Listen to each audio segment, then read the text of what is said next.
ನಮ್ಮ ನಾರಾಯಣಸ್ವಾಮಣ್ಣವರು ಮಾತು, ಪ್ರತಾಪ್ ಸಿಂಹಣ್ಣವ್ರ ಮಾತು, ಇನ್ನು ನಮ್ಮ ಜಿಲ್ಲೆಯ ಸಂಸದರು ಇವರೆಲ್ಲರೂ ಮಾತಾಡೋದನ್ನ ನೀವು ಕೇಳೋರಿದ್ದೀರಿ. ಸಂವಿಧಾನ ಶಿಲ್ಪಿ ಡಾಕ್ಟರ್ ಬಾಬಾ ಸಾಹೇಬ್ ಅಂಬೇಡ್ಕರ್ ಅವರನ್ನ ಕಾಂಗ್ರೆಸ್ ಪಕ್ಷ ಯಾವ ರೀತಿ ಹೀನಾಯವಾಗಿ ನಡೆಸ್ಕೊಳ್ತು ಅನ್ನುವಂಥ ಎಲ್ಲ ವಿಚಾರಗಳನ್ನ ನಾನು ಬೇರೆ ಬೇರೆ ಸಭೆಗಳಲ್ಲಿ ನಮ್ಮ ಕಾರ್ಯಕರ್ತರ ಮುಂದೆ ನಾನು ಮಾತಾಡಿದ್ದೇನೆ. ಮತ್ತೆ ತಿರುಗಿ ಅದೇ ಮಾತನ್ನ ಮತ್ತೆ ನಿಮ್ಮ ಜೊತೆಯಲ್ಲಿ ನಾನು ಮಾತಾಡೋದಕ್ಕಿಂತ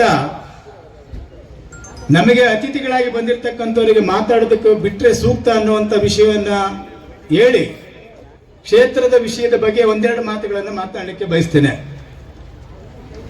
ಬಂಧುಗಳೇ, ಈ ಕ್ಷೇತ್ರದಲ್ಲಿ ನಮ್ಮ ಕ್ಷೇತ್ರದ ಜನ ಚುನಾವಣೆ ಬಂದಂತ ಸಂದರ್ಭದಲ್ಲಿ ಯಾವ ತೀರ್ಪನ್ನು ಕೊಡ್ತಾರೋ ಅದಕ್ಕೆ ನಾವು ತಲೆಬಾಗಿ ಸ್ವೀಕಾರ ಮಾಡಿದ್ದೇವೆ. ನಮಗೆ ಯಾವ ಹೊಟ್ಟೆ ಕಿಚ್ಚು ಇಲ್ಲ. ರಾಜಕೀಯ ಕ್ಷೇತ್ರದಲ್ಲಿ ಯಾವಾಗ ಚುನಾವಣೆಗಳು ಬರ್ತವೋ ಆ ಸಂದರ್ಭದಲ್ಲಿ ಜನಾದೇಶಕ್ಕೆ ನಾವೆಲ್ಲರೂ ಕೂಡ ತಲೆಬಾಗಲೇಬೇಕು. ಕಾರಣ ಏನಂತ ಹೇಳಿದ್ರೆ, ನಾವೆಲ್ಲರೂ ಕೂಡ ಸಾರ್ವಜನಿಕ ಜೀವನದಲ್ಲಿ ನಿರಂತರವಾಗಿ ಕಲಿತಾನೇ ಇರ್ತೀವಿ. ಆ ಕಲಿಯುವಂತ ಸಂದರ್ಭದಲ್ಲಿ ಎಲ್ಲೋ ಒಂದ್ ಕಡೆ ನಮ್ಮಗಳದ್ದು ಕೂಡ ತಪ್ಪಾಗಿರ್ಬೋದೇನೋ. ನಾನು ಬೇರೊಬ್ಬರ ಬಗ್ಗೆ ಕೆಟ್ಟದಾಗಿ ಮಾತಾಡಕ್ ಹೋಗೋದಿಲ್ಲ. ಅದನ್ನ ಸರಿ ಮಾಡ್ಕೊಳ್ಳೋಕೆ ಇದೊಂದು ಅವಕಾಶ ಅಂತೇಳಿ ಭಾವಿಸಿ ಮುಂದಿನ ಚುನಾವಣೆಗಳಿಗೆ ನಾನು ತಯಾರಾಗಬೇಕು ಅನ್ನೋದು ಅಷ್ಟೇ ನಾನು ಗಮನದಲ್ಲಿ ಇಟ್ಕೊಂಡಿದ್ದೀನಿ. ಬಿಟ್ರೆ ದ್ವೇಷವನ್ನು ಇಟ್ಕೊಂಡು ರಾಜಕೀಯ ಎಂದೂ ಮಾಡೋದಿಲ್ಲ. ಈ ಕ್ಷೇತ್ರದಲ್ಲಿ ಗೆದ್ದಂತ ಶಾಸಕರು ಯಾವ ರೀತಿ ದುರಾಡಳಿತವನ್ನ ಮಾಡ್ತಾ ಇದ್ದಾರೆ, ದೌರ್ಜನ್ಯ ದಬ್ಬಾಳಿಕೆಗಳಿಂದ ನಡೆಸ್ತಾ ಇದ್ದಾರೆ.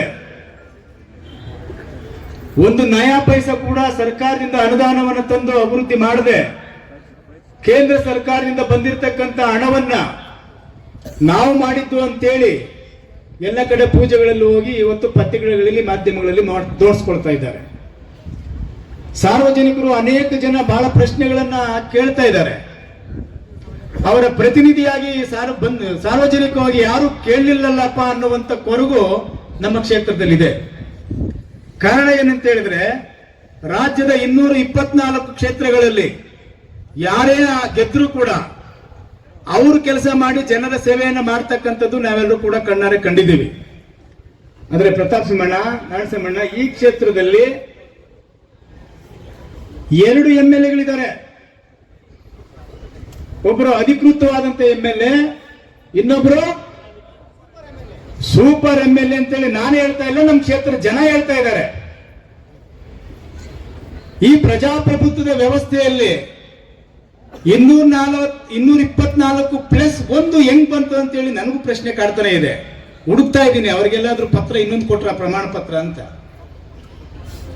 ಈ ಕ್ಷೇತ್ರದಲ್ಲಿ ಇರ್ತಕ್ಕಂಥ ಕಾಂಗ್ರೆಸ್ಸಿನ ಎಲ್ಲ ಪದಾಧಿಕಾರಿಗಳು, ಕಾಂಗ್ರೆಸ್ಸಿನ ಕಾರ್ಯಕರ್ತರು, ಅದು ಯಾವುದೇ ಪಕ್ಷ ಇದ್ರೂ ಕೂಡ ಆಯಾ ಪಕ್ಷದ ಕಾರ್ಯಕರ್ತರು ನಮ್ಮ ಮೇಲೆ ಗೆಲ್ಲಬೇಕು ಅಂತೇಳಿ ಕಷ್ಟಪಡ್ತು ಕೆಲಸ ಮಾಡ್ತಾರೆ.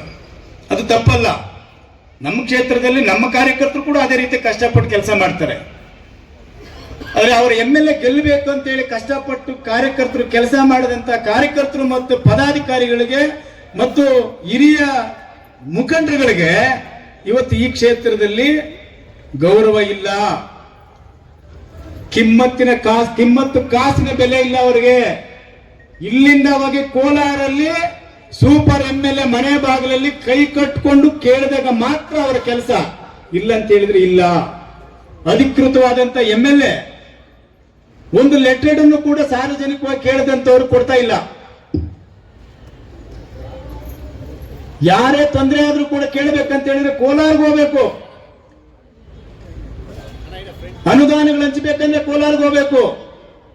ಈ ಕ್ಷೇತ್ರದಲ್ಲಿ ಇರ್ತಕ್ಕಂಥ ಗುತ್ತಿಗೆದಾರರು ಒಂದು ಕೆಲಸನೂ ಈ ಕ್ಷೇತ್ರದ ಗುತ್ತಿಗೆದಾರರ ಕೆಲಸ ಸಿಗ್ತಾ ಇಲ್ಲ. ಎಲ್ಲರಿಗೂ ಹೊರಗಿನವ್ರಿಗೆ ಸಿಗ್ತಾ ಇದೆ. ಗುತ್ತಿಗೆದಾರರ ಪರಿಸ್ಥಿತಿ ಏನಾಗಬೇಕು? ಸಾಲಗಳು ಮಾಡಿರ್ತಾರೆ, ಒಂದು ಕಡೆ ಸರ್ಕಾರದಿಂದ ಅನುದಾನ ಬರ್ತಾ ಇಲ್ಲ, ಸುಳ್ಳು ಭರವಸೆಗಳನ್ನು ಕೊಟ್ಟು ನಂಬಿಸಿ ಅವರಲ್ಲಿ ಕೆಲಸ ಮಾಡಿಸ್ಬಿಟ್ಟಿದ್ದಾರೆ. ಏನಾದ್ರೂ ಕಾಸಿರ್ತಕ್ಕಂಥ ಅನುದಾನ ಬಂದ್ರೆ, ಕೆಲಸ ಬಂದ್ರೆ ಅದು ಹೊರಗಿನವ್ರಿಗೆ, ಕಾಸು ಇಲ್ಲದೆ ಇರ್ತಕ್ಕಂಥ ಕೆಲಸಕ್ಕೆ ಇಲ್ಲಿನವ್ರಿಗೆ ಕೆಲಸ ಕೊಟ್ಟು ಸಾಲಗಾರರಾಗಿ ಮಾಡೋದು. ಇದೇ ನಗರಸಭೆಯಲ್ಲಿ 100 ಕೋಟಿ ಅವ್ಯವಹಾರಗಳು ನಡೀತಾ ಇದೆ. ಎಲೆಕ್ಟ್ರಿಷಿಯನ್ ರಿಪೇರಿ ಕೆಲಸದಲ್ಲಿ ಅವ್ಯವಹಾರ, ಆ ಮುನ್ಸಿಪಾಲಿಟಿನಲ್ಲಿ ಅಂಗಡಿಗಳಿರ್ತಕ್ಕಂಥದ್ದು ಅಲ್ಲೇ ವ್ಯವಹಾರಗಳು. ಈ ರೀತಿ ಹಲವಾರು ಅಕ್ರಮಗಳು ನಡೆದ್ರೂ ಕೂಡ ಈ ಕ್ಷೇತ್ರದಲ್ಲಿ ಇರ್ತಕ್ಕಂಥ ಕಾಂಗ್ರೆಸ್ಸಿನ ಪದಾಧಿಕಾರಿಗಳು ಕಾರ್ಯಕರ್ತರು ಕೇಳೋದಕ್ಕೆ ವಿಧಿಯೇ ಇಲ್ದಂಗೆ ಆಗ್ಬಿಟ್ಟಿದೆ. ಕೋಲಾರಲ್ಲೂ ಕೇಳುವಂತ ಪರಿಸ್ಥಿತಿ ಆಗ್ಬಿಟ್ಟಿದೆ. ನಮ್ಮ ಕ್ಷೇತ್ರ ಮೀಸಲು ಕ್ಷೇತ್ರ, ಪರಿಶಿಷ್ಟ ಜಾತಿ ಪರಿಶಿಷ್ಟ ಪಂಗಡದವರು ಹೆಚ್ಚಾಗಿದ್ರೂ ಸಹ ಮೇಲ್ವರ್ಗದ ಜನರಿಗೆ ನಾವು ಗೌರವಪೂರ್ವಕವಾಗಿ ನಡ್ಕೊಂಡಾಗ ಮಾತ್ರ ಸಾರ್ವಜನಿಕವಾಗಿ ಈ ಕ್ಷೇತ್ರದಲ್ಲಿ ಅಭಿವೃದ್ಧಿ ಮಾಡ್ಲಿಕ್ಕೆ ಸಾಧ್ಯ ಆಗುತ್ತೆ ಅನ್ನುವಂಥದ್ದನ್ನ ಕಳೆದ 2 ಸಾರಿ ನೀವು ಕೊಟ್ಟಂತ ಅಧಿಕಾರದ ಅವಧಿಯಲ್ಲಿ ನಾವು ಕೆಲಸ ಮಾಡಿ ತೋರಿಸಿದೀವಿ ಬಂಧುಗಳೇ. ಇಲ್ಲಿ ಕೂತಿರ್ತಕ್ಕಂಥವ್ರು ಯಾರಾದ್ರೂ ಹೇಳ್ರಿ, ಕಾಂಗ್ರೆಸ್ ಅವ್ರಿಗಾಗ್ಲಿ, JDS ಅವ್ರಿಗಾಗ್ಲಿ, RP ಅವ್ರಿಗಾಗ್ಲಿ, ಯಾವುದೇ ಪಕ್ಷದವ್ರಿಗಾಗ್ಲಿ, ನಾವು ಅಧಿಕಾರದಲ್ಲಿ ಇದ್ದಂತ ಸಂದರ್ಭದಲ್ಲಿ ಒಂದೇ ಒಂದು ಅಟ್ರಾಸಿಟಿ ಕೇಸ್ ಬೇಕಾಗಿ ಮಾಡಿಸಿದೀವಾ? ನಾವು ಮಾಡಿಸಿದೀವ ಹೇಳ್ರಿ. ಆದ್ರೆ ಇವರು ಅಧಿಕಾರಕ್ಕೆ ಬಂದ ಮೇಲೆ ಮೇಲ್ವರ್ಗದವ್ರ ಮೇಲೆ ಎಲ್ಲರ ಮೇಲೆ ಅಟ್ರಾಸಿಟಿ ಕೇಸ್ ಆಗಿದೆ. 7 ಸ್ಟೇಷನ್ ಬರುತ್ತೆ, 7 ಸ್ಟೇಷನ್ ಅಲ್ಲೂ ಅಟ್ರಾಸಿಟಿ ಕೇಸ್ ಆಗಿದೆ. ಭಯಭೀತರಾಗಿ ಇವತ್ತು ಜನ ಬದುಕುವಂತ ಪರಿಸ್ಥಿತಿ ಆಗಿದೆ. ಇಂತಹ ಪರಿಸ್ಥಿತಿಯಲ್ಲಿ ನಾವೆಲ್ಲರೂ ಕೂಡ ಮುಂದಿನ ದಿನಗಳಲ್ಲಿ ಯಾವ ರೀತಿ ತೀರ್ಮಾನ ತೆಗೆದುಕೊಳ್ಬೇಕು ಅಂತೇಳಿ ನಿಮಗ್ ಬಿಟ್ಟು ವಿಷಯ. ಹೇಳ್ತಾರೆ ಈಗ ಬಾಬಾ ಸಾಹೇಬ್ ಅಂಬೇಡ್ಕರ್ ಅವರಿಗೆ ಚುನಾವಣೆಗಳಲ್ಲಿ ನಿಂತ ಸಂದರ್ಭದಲ್ಲಿ, ಸಂವಿಧಾನ ಬರೆಯುವಂತ ಸಂದರ್ಭದಲ್ಲಿ, ಅವರ ಜೀವಿತ ಅವಧಿಯಲ್ಲಿ ಅವರು ನಮ್ಮನ್ನ ಆಗಲಿದ ದಿನಗಳ ಅವಧಿಯಲ್ಲಿ ಏನೇನು ಮಾಡಿದ್ರು ಅಂತೇಳಿ ನಮ್ಮೆಲ್ಲ ಮುಖಂಡರುಗಳು ಹೇಳ್ತಾರೆ. ಅದನ್ನೆಲ್ಲ ಕೇಳಿದ ಮೇಲೆ ನಿಮ್ಗೆ ಅನ್ಸುತ್ತೆ ಈ ದೇಶವನ್ನ ಆಳಿದ 62 ವರ್ಷಗಳ ಕಾಲ ಕಾಂಗ್ರೆಸ್ ಪಕ್ಷಕ್ಕೆ ನಾವು ಮೋಸವಾಗಿ ಓಟ್ ಹಾಕಿದ್ದೇವೆ. ಇನ್ನು ಮುಂದೆ ನಾವು ಎಂದೂ ಕೂಡ ಆ ಕಡೆ ತಿರುಗಿ ನೋಡಬಾರದು. ಭಾರತೀಯ ಜನತಾ ಪಾರ್ಟಿ ಮಾತ್ರ ಈ ದೇಶ, ಈ ರಾಜ್ಯ ಉದ್ಧಾರ ಮಾಡಲಿಕ್ಕೆ ಸಾಧ್ಯ ಅನ್ನುವಂಥದ್ದನ್ನ ತೀರ್ಮಾನ ಮಾಡುವಂತ ಸಮಯ ಈಗ ಪ್ರಾರಂಭ ಆಗಿದೆ. ಅದಕ್ಕಾಗಿ ಇಲ್ಲಿ ಕೂತಿರ್ತಕ್ಕಂಥವ್ರು ಅನೇಕ ಜನರು ಬಹಳ ಆಶ್ಚರ್ಯದಿಂದ ಎದುರು ನೋಡ್ತಾ ಇದ್ದಾರೆ. ಕಾರಣ ಏನಂತ ಹೇಳಿದ್ರೆ, ನಮ್ಮ ಬುಜ್ಜಿಯವರು, ಕಮಲ್ ಅವರು, XMLA ಅವರು ಬಹಳ ದೂರ ಇದ್ಬಿಟ್ಟವ್ರು ಅಂತೇಳಿ ಸುಮಾರು ಜನ ದೂರದಲ್ಲಿ ಮಾತಾಡ್ಕೊಂತಾರೆ, ಹತ್ರದಲ್ಲೆಲ್ಲ. ನಾವೆಲ್ಲ ಒಂದೇ ಆಗಿರೋದು, ಏನು ಒಂದ್ ತಾಯಿ ಹೊಟ್ಟೆಲ್ ಹುಟ್ಟಿಲ್ಲ ಅಷ್ಟೇ. ನಾವೆಲ್ಲರೂ ಅಣ್ಣ ತಮ್ಮಂದ್ರೆ. ಈಗ ಒಬ್ಬ ಮಾತಾಡಿದಾಗ ಇನ್ನೊಬ್ಬರು ಮಾತಾಡಕ್ ಆಗೋದಿಲ್ಲ. ಅಷ್ಟು ಮಾತ್ರಕ್ಕೆ ಯಾರು ಬೇರೆ ಬೇರೆ ಅವರು ಜಗಳ ಮಾಡ್ಕೊಂಡಿದ್ದಾರೆ ಅಂತ ಏನು ತಿಳ್ಕೊಳಕ್ ಹೋಗ್ಬೇಡ್ರಿ. ಆಮೇಲೆ ನೀವು ಗುಂಪುಗಳು ಮಾಡಕ್ ಹೋಗ್ಬೇಡ್ರಿ. ನಾವು 3 ಜನ ಯಾವಾಗ್ಲೂ ಒಂದೇ ಆಗಿ ಇರ್ತೀವಿ. ಇದ್ರ ಮಧ್ಯದಲ್ಲಿ ನಾವೆಲ್ಲರನ್ನು ಒಟ್ಟಾಗಿ ಹೋಗ್ಬೇಕಂತೇಳಿ ನಮ್ಮ ಸಂಸದರು ಅವಾಗ ಹೇಳ್ತಾ ಇರ್ತಾರೆ. ಮಂಜಣ್ಣ ಅವಾಗ್ಲೂ ಹೇಳ್ತಾ ಇರ್ತಾರೆ, ಏನಾದ್ರೂ ಮಾಡಿ ಎಲ್ಲರೂ ಒಂದೇ ಕೆಲಸ ಮಾಡ್ಕೊಂಡು ಹೋಗ್ರಿ ಅಂತ. ಯಾಕಂದ್ರೆ ಹೇಳಿದ್ರೆ ಸಾವಿರಾರು ಜನ ಪಕ್ಷವನ್ನ ನಂಬಿ, ನಮ್ಮನ್ನೆಲ್ಲರೂ ನಂಬಿ ಇಲ್ಲಿ ಪಕ್ಷವನ್ನ ಕಟ್ಟಿದ್ದಾರೆ. ಅಧಿಕಾರಕ್ಕೆ ತರಬೇಕು. ಮುಂದೆ ಬರ್ತಕ್ಕಂಥ ಗ್ರಾಮ ಪಂಚಾಯತಿ ಮತ್ತು ನಗರಸಭೆ, ತಾಲೂಕ್ ಪಂಚಾಯತಿ, ಜಿಲ್ಲಾ ಪಂಚಾಯತಿ, ಸಹಕಾರ ಕ್ಷೇತ್ರಗಳಲ್ಲಿ ಚುನಾವಣೆಗಳು ಬಂದಂತ ಸಂದರ್ಭದಲ್ಲಿ ನಮ್ಮ ಕಾರ್ಯಕರ್ತರನ್ನ ಅಧಿಕಾರದಲ್ಲಿ ಕುಂಡ್ರಿಸಿ ನಾವು ನೋಡಬೇಕು ಅನ್ನುವಂತ ಮಹತ್ವಾಕಾಂಕ್ಷೆ ನಮ್ಮದೆಲ್ಲರದು ಆಗಿದೆ. ಅದಕ್ಕಾಗಿ ನಾವೆಲ್ಲರೂ ಕೂಡ ನಮ್ಮ ಕಾರ್ಯಕರ್ತರು ಗೆಲ್ಲುವ ಕಡೆ ನಾವು ಮನಸ್ಸು ಮಾಡಬೇಕು, ನಾವೆಲ್ಲರೂ ಒಂದಾಗಬೇಕು ಅನ್ನೋ ದೃಷ್ಟಿಯಿಂದ ನಾವೆಲ್ಲರೂ ಒಂದಾಗಿ ಈ ವೇದಿಕೆಯಲ್ಲಿ ಸೇರಿದ್ದೇವೆ. ಕಾಂಗ್ರೆಸ್ ಎಲ್ಲ ಆಗಿಲ್ಲ, ಅಧಿಕಾರಕ್ಕೆ ಕಿತ್ತಾಟ, ಮುಖ್ಯಮಂತ್ರಿ ಕುರ್ಚಿ ಉಳಿಸ್ಕೊಳ್ಳೋ ಕಿತ್ತಾಟ. ಅದರಲ್ಲೂ ವಿಶೇಷವಾಗಿ KGF ಅಲ್ಲಿ 2 MLA ಯಾರ ಮಾತು ಕೇಳಬೇಕು, ಯಾರ ಮಾತು ಬಿಡಬೇಕು ಅಂತ ಗೊತ್ತಿಲ್ಲ.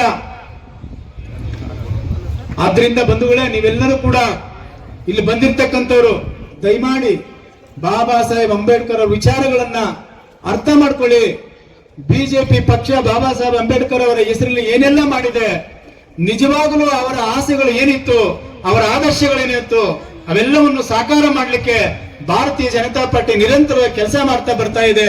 ಅದಕ್ಕಾಗಿ ಕಾಂಗ್ರೆಸ್ ಪಕ್ಷ ಸುಳ್ಳನ್ನು ಹೇಳಿ ಸಂವಿಧಾನ ಪುಸ್ತಕವನ್ನು ಜೋಬಲಿಟ್ಕೊಂಡು ಆ ಸಂವಿಧಾನ ಪುಸ್ತಕದಲ್ಲಿ ಏನಿದೆ ಅಂತ ತಿಳ್ಕೊಳ್ಳದೆ ಇವತ್ತು ನಾವೇ ಸಂವಿಧಾನವನ್ನು ಉಳಿಸ್ತಕ್ಕಂಥದ್ದಂತೇಳಿ ಜನಸಾಮಾನ್ಯರ ಮಧ್ಯದಲ್ಲಿ ಸುಳ್ಳನ್ನು ಹೇಳಿ ಸಾರ್ವಜನಿಕ ಬದುಕಿನಲ್ಲಿ ಬಡವರಿಗೆ, ದೀನ ದಲಿತರಿಗೆ, ಹಿಂದುಳಿದವರಿಗೆ, ಅಲ್ಪಸಂಖ್ಯಾತರಿಗೆ ವಂಚಿಸಿ ಮೋಸ ಮಾಡಿ ಓಟನ್ನು ತಕೊಂಡು ಅಧಿಕಾರಕ್ಕೆ ಬಂದಿದೆಯಲ್ಲ, ಅವರೆಲ್ಲರಿಗೂ ಧಿಕ್ಕಾರ ಹೇಳಿ ಮುಂದೆ ಬರ್ತಕ್ಕಂಥ ಚುನಾವಣೆಗಳಲ್ಲಿ ಭಾರತೀಯ ಜನತಾ ಪಾರ್ಟಿಯ ಅಭ್ಯರ್ಥಿಗಳಿಗೆ ಓಟ್ ಹಾಕನ್ನು ಗೆಲ್ಲಿಸಿ ನಿಮ್ಮ ಅಭಿವೃದ್ಧಿ ಕೆಲಸಕ್ಕೆ ನೀವೆಲ್ಲರೂ ಕೂಡ ಅವಕಾಶ ಮಾಡಿಕೊಡಿ.